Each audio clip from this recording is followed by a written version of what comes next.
I had been very happily living my life in nature amidst animals, trees, forests, and silence, solitude as much as possible in the Himalayas, minding my own business. And though I had been YouTubing for some time, I felt that, there's not something new that I was contributing. And whatever is often spoken about is coming from the known field. So I decided to go on an indefinite sabbatical from here on the YouTubing effort. But of late, I'm seeing certain videos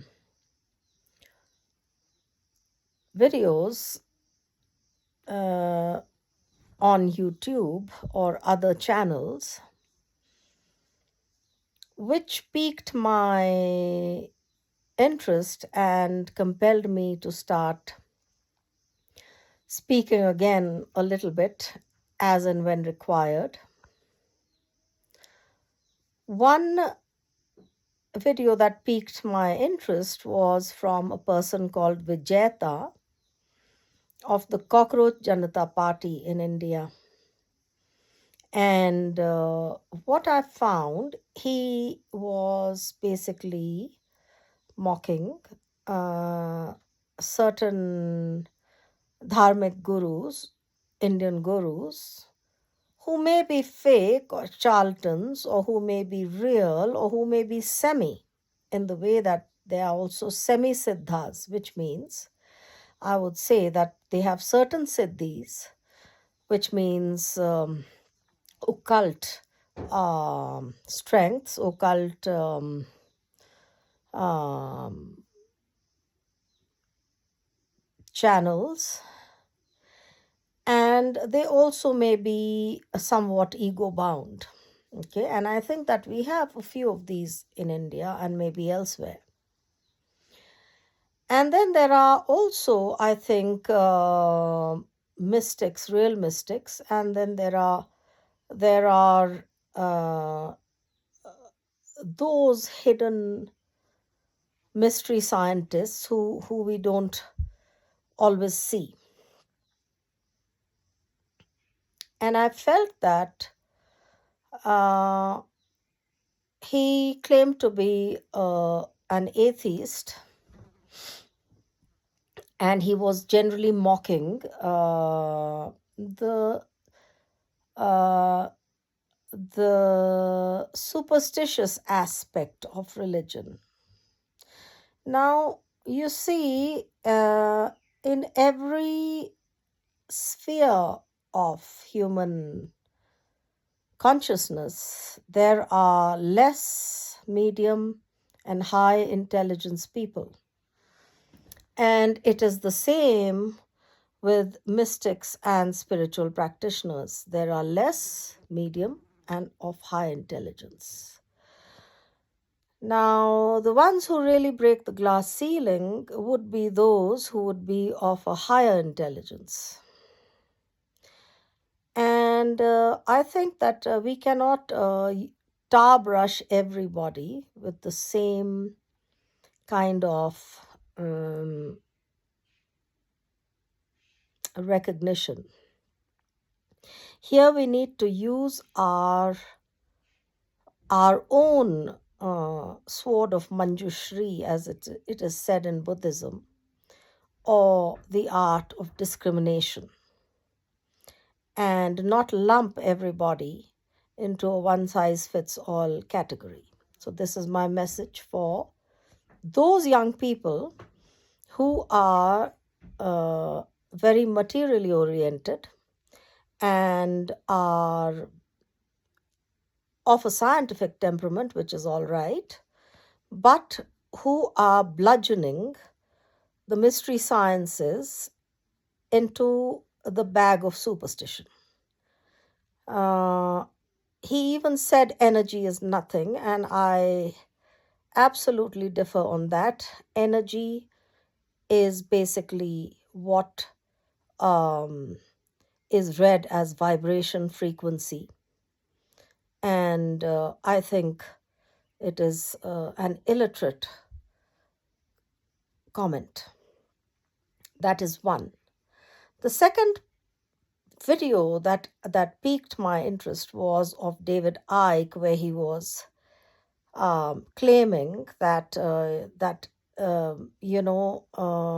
like the pantheon of gods in of the Roman, Egyptian, and Hindu so-called mythologies are actually real energies, energetic beings to whom Satanists are offering uh, brutal sacrifices of humans, including of children.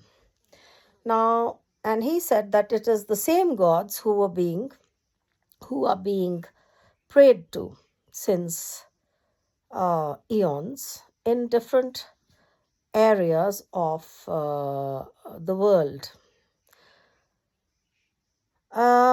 You see, the funny thing here is that, and he said that earlier these human sacrifices were done um, in an open way, and now it is done in a hidden and secret manner. I think that again, I feel that firstly he is uh, lumping everything into an area where he was not present to know of the Egyptian or Roman or Greek or Hindu um, times, the periods where sacrificial rituals were uh, present, and whether or not human sacrifices were done.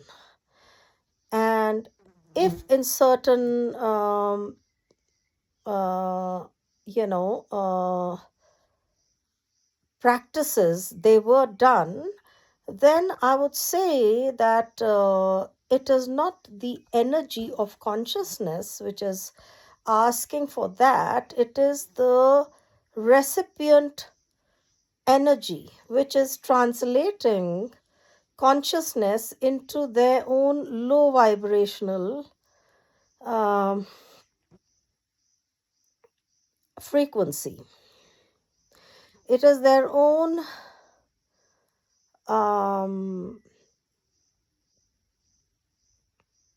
anima or animus, quoting Jung, which is translating or corrupting the potency of consciousness into something perverse.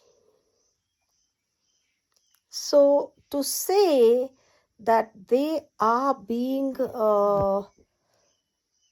directed by an external force is something I would challenge. Now, when you say that somebody is a Satanist, it is by his own force of energy, because we are all creator beings. It is by his force of energy that he is creating a satanic representation and projecting it into a live entity, as a live entity. So basically, the instrument of the human being has to be very energetically clean.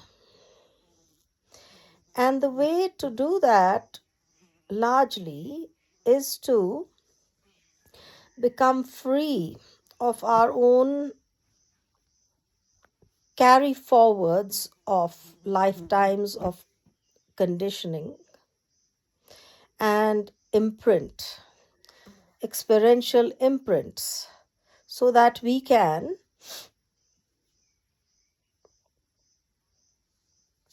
connect, so that our frequency matches the frequency of consciousness without a lost in translation kind of corruption. The reason why the Christ or the Buddha were able to break their own limitations is because through their own true self activation, they were able to bridge this whole veil, this whole um, aspect of the ego construct. The ego construct is what divides us from experience, creating ripples of conditioning which get lodged in our psychic self, and that begins to direct perception. So I think we need to take responsibility and stop saying that evil is coming from elsewhere. Both God, which means the opposite of evil, and evil, which means the opposite of God, is within us. The question is, what are we activating?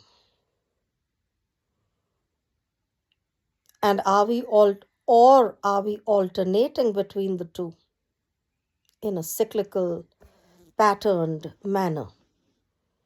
And I think we have to understand that a Satanist may be a person who has fully cultivated the opposite of God within himself and has an opposite perception to a person who may have cultivated the energy of God, which is the opposite of evil. So, therefore, this whole aspect of duality comes into being and creates a divide. But we have to understand that we are creator beings, and there is absolutely no excuse for anyone to say that they are falling prey to something demonic arising from the outside. If a resonant seed is not within one's own sphere of fertility, it will not sprout. That's all for today. Thank you. Om Tat Sat from the Himalayas.